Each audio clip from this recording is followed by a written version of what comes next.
sitting here, I'm watching the show Lucifer, and when I was a Christian, I used to take this stuff seriously. But now I'm not a Christian, I'm more spiritual.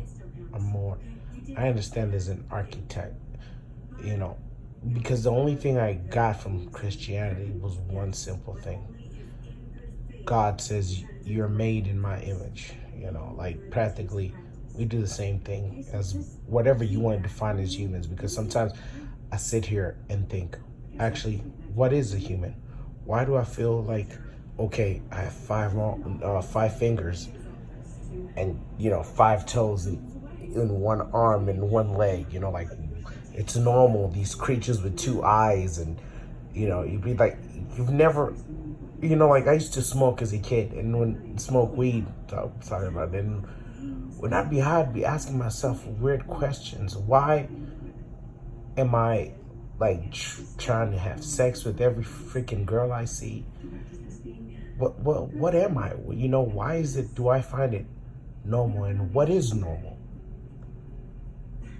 Because everybody, I guess, I never understood, because as a Christian, I'd be like, you're doing this and you're doing that, and you're supposed to be doing this and putting in rules, but there's no such thing, The whole trick is about creating your own reality, where if it doesn't interfere with others' reality, or you're forcing them to be like you, then that's what works.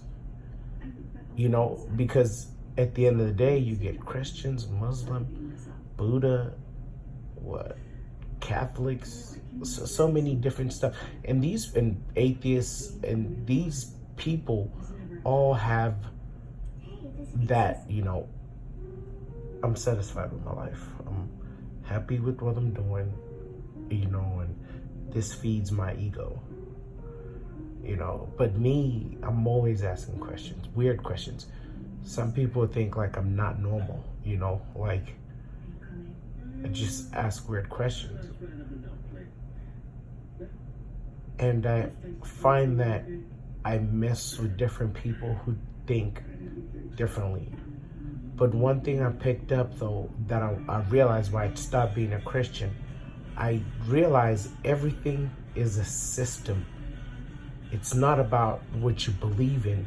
It's about following the system for them to keep you controlled, meaning the people you pay for lights, the people you pay for food, the people you pay for somewhere to live, the people you pay for them to teach you stuff. Isn't it weird that food is on earth? You pay for it. Water on earth, you pay for it. Even to teach you what they call normal, you pay for it. Nothing is free, but yet it grows free. Like, we don't rent shit from whoever made this place. Like, we don't go, hey, I'm gonna rent this and that. No. But the whole point why they do these things, it's about a system. For example, Santa Claus and Christmas is a setting for the, Jesus, or, the Messiah theory. Because even Muslims, the Messiah theory, like meaning, okay, there's this guy who has helpers. Okay, God has angels, and he's watching over you the whole time and every day on what you're doing, and he's writing down or recording, and he's going to say who deserves to come in and who deserves this. Oh, you get presents and call. It's the same thing. You know what I mean? It's just the same thing over and over. And it's not about the belief system. It's about the system itself. Because you go to work, there's a manager, there's the director, God, Jesus, and then there are the people who like charges. That's what we call them at a hospital, a charge, who's in charge. You know what I'm saying? So that's their angel. It's the same concept at school for kids. There's the people who own the school, the principal, the teacher. So the people on the school, God, the principal, Jesus, the teachers are the angels, and then whoever gives you the detention is a representation of the, hell theory. So I started realizing, I'm like, so it's not about believing, it's about, the system they teaching you so they can control you. It's a fear-based system. Like, there's always somebody above you, and if you do this, this is going to happen. But when I realized that I need to stop following them and make myself happy, you know what I mean? Like, meaning accept who I am, accept my flaws, accept, my pros, and do this thing where when I knew who I was and accepted who I am, I was more comfortable with people. So if people would say, like me, I talk a lot, I'm loud, I joke around. I'm a father and I have kids and a wife, but I tend to still joke around and act like a kid. So when I meet other people, some are not married, and they try to act like, you're not serious, or who would marry you? Blah, blah, blah. Older me would be like, man, I can't believe it. Like, how can they think about it? But now I understand myself, like, yeah, I'm like that, but there's nothing wrong with that. Why do I have to be somebody else? Because my home life is established. My wife looks at me like a man. My kids respect me like a dad. And I can handle myself fine, So why? But there's a lot of us who are not like that. This is why a lot of us follow religion, because I was more into it because I'm like, I'm going to die and I'm going to go to this horrible place. The whole point was, I can't go to this horrible place. So even when people made mistakes, I would never try to understand their mistakes and understand, how to help them or help myself. I was more like, you don't want to go there, so do this and do that. But it's not about, going there. It's about understanding people.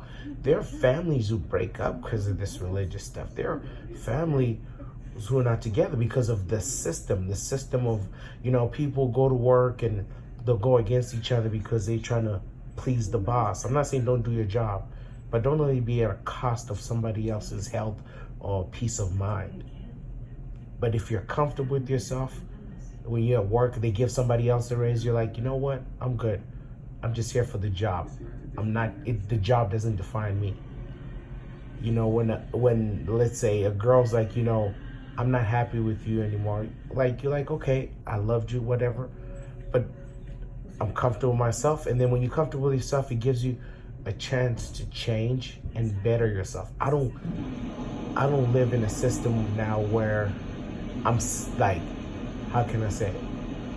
I don't know how to handle situations now because I freed myself and understood I'm here for myself. This is my reality. This is what I'm going through. And this experience is the only thing I know because of the situations that surround me.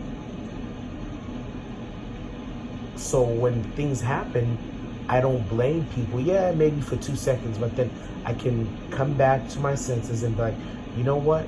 I did do this. I did do that. And let me change it. And then when I edit those changes, then that's when you can say, you see the results and you're like, yeah, and I don't have guilt anymore. I don't, and I don't judge others. Like, I make fun of them because I'm human. Like, I make fun of my friends and me, but I don't sit there and be like, oh man, you're going to hell like I used to. Like, oh, you're a bad person. And actually, what is good and what is bad?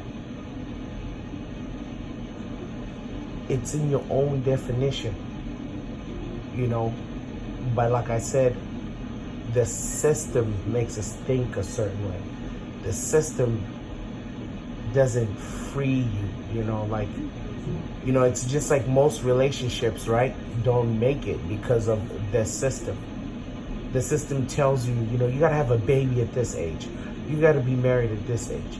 Oh, for somebody, if you love somebody, this is what love is. Like Disney practically, they tell you, oh, miracle happens and, this and that. But the truth is, love sucks. Love is hard work. Love is you learning to tolerate someone. Love is you learning to understand them and accept their flaws and try to help them better them and understand some flaws will never change, so you gotta accept it. But most people can't be in a relationship because they keep going, okay, this is not perfect, I'm gonna try this. This is not perfect, I'm gonna try this. This is not perfect, I'm gonna try this. And then it's like, or a job, or even a kid, you know, like who keeps trying different sports. You know, they watch movies and all this stuff and they think, oh, this is the system, you know, I'm supposed to do this and do that. But it's your own reality. You grow in your own time. You find love in your own time. You find happiness in your own time. You know, you'll fall on your own time. Things are gonna happen on your own time. You can't compare yourself to others. You gotta be comfortable with yourself and you will escape the system. You know what I mean? Like, even seeing your friends and family like accomplish things and you're like, damn, they have a great life. Like, no, they go through it too. They go through it too, but it's not your time yet. It's not your moment. Your moment will come. You know, and finding happiness within than finding happiness out there is how you are comfortable with yourself. Like I said, the money shouldn't make you. The car shouldn't make you. The clothes shouldn't make you. Even your appearance shouldn't make you. It's your soul, or whatever you want to call it, like your essence, your energy, like that's supposed to make you, like make who you are, and understanding what you can do. That even when somebody's like, you know what, I don't like you, I don't like the way you do this, cool, because I know I'm not that kind of person, you know. But that the system they set, like I said, the system, since we were kids, we've been put in a system where it's all about pros and cons and, you know, good and bad, and, you know, somebody's watching over and you're constantly, you know, like Christianity gives you a bracket of things that you're supposed to fit in to be a Christian, or schools give you a bracket of things for you to be a good student. So that's what I'm trying to say. I know I'm blabbering on. I don't plan my videos. I'm speaking from the heart. You know, the truth is, be you. You know, forget everybody else. You know, like me, I was told, I moved here from South Africa and no one accepted me because the belief system is different, all this. And I was trying so hard my whole, like, teen years to fit into. I got to a point I was like, man, I'm tired of this. I'm done. I'm not going to try for anybody. I'm not even at church. I'm done. You know, I keep making mistakes and I keep having to pray and da-da-da-da. And even at the church, there's one church I was there for 5 years, and one day I went to speak with the families, you know, just to say what I've been through. And the lady was like, have you ever been to this church? I'm like, lady, I see you every day. You say hi to me and my mom, and you don't know me? You know, and another thing was I went to a pastor's house, and, you know, he doesn't work. He just teaches piano over there, and he's at the church. They give marriage counseling, whatever. And he had a huge house, and the house had, you know, what's it called? Like iTunes put around the whole house. He had a BMW. His house was more decorated, and, you know, I'm thinking, everybody else's house looks shitty, you know. He was a kid, I just bought this, I'm buying this and that for my kids. And I'm like, I have no problem, you know, you trying to help people, but it shouldn't come at the price. If it comes from the heart, all you're doing is teaching piano lessons and reading from a book and talking about life experience, I can do that. Anyone can do that. You know what I mean? And I was like, wait a minute.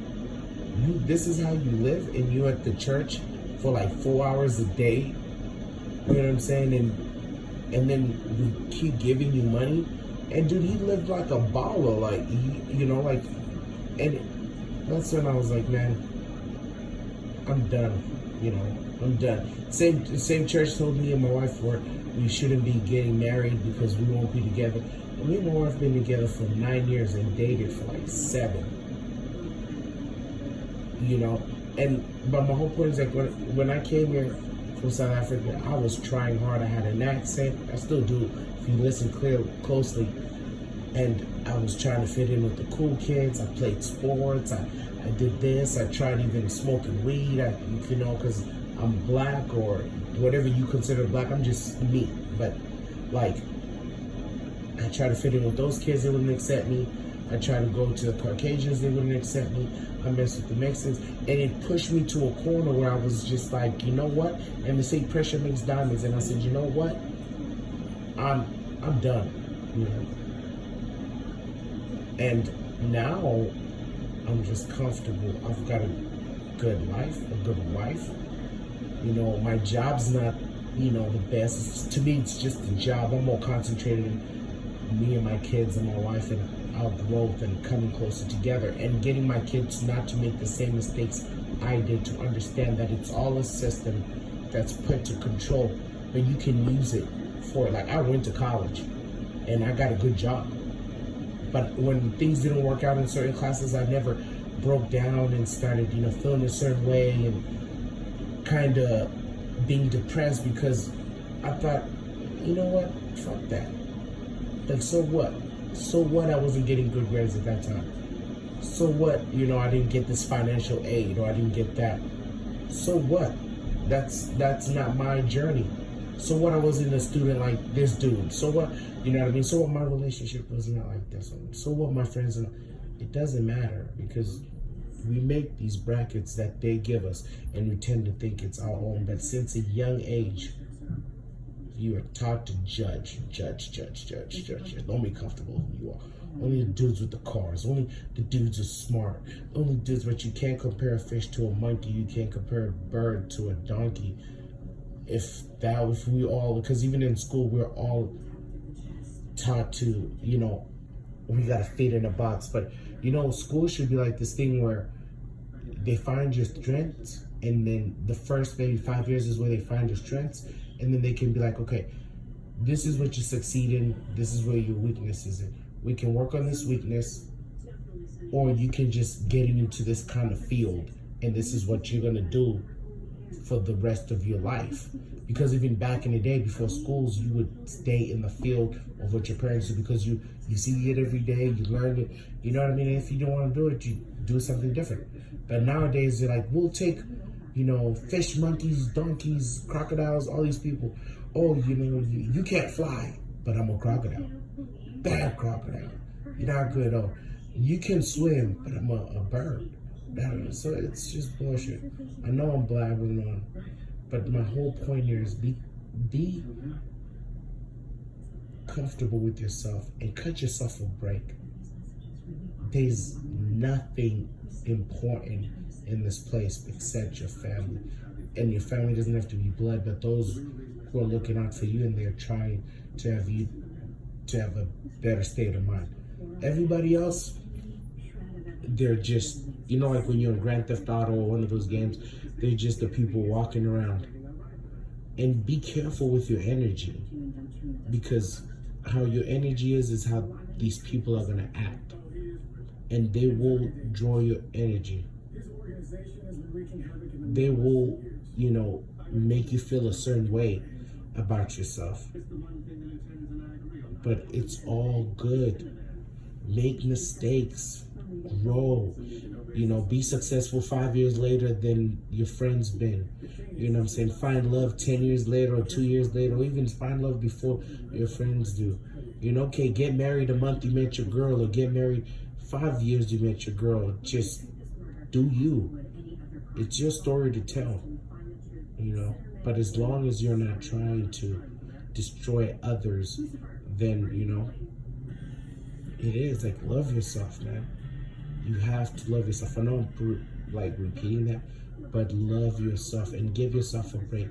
This place is a horrible place. There's a system set up for you to fail from the beginning, for you to need them. That's why people are on depression pills, people are on food stamps, people are on, just different stuff. And it's funny because people try to act like, oh, I'm better. Like, okay, he's a drug addict. You steal things. Oh, he steal things. You have emotional issues. So we all have a kind of the thing that, we're not good at. But don't let that make you or destroy you. Like, It's okay. I'm serious. It's okay to be you, because there's only one you, and someone out there, your kids, family, even your mom, whoever, will love you for you. Stop changing yourself for others to waste of time.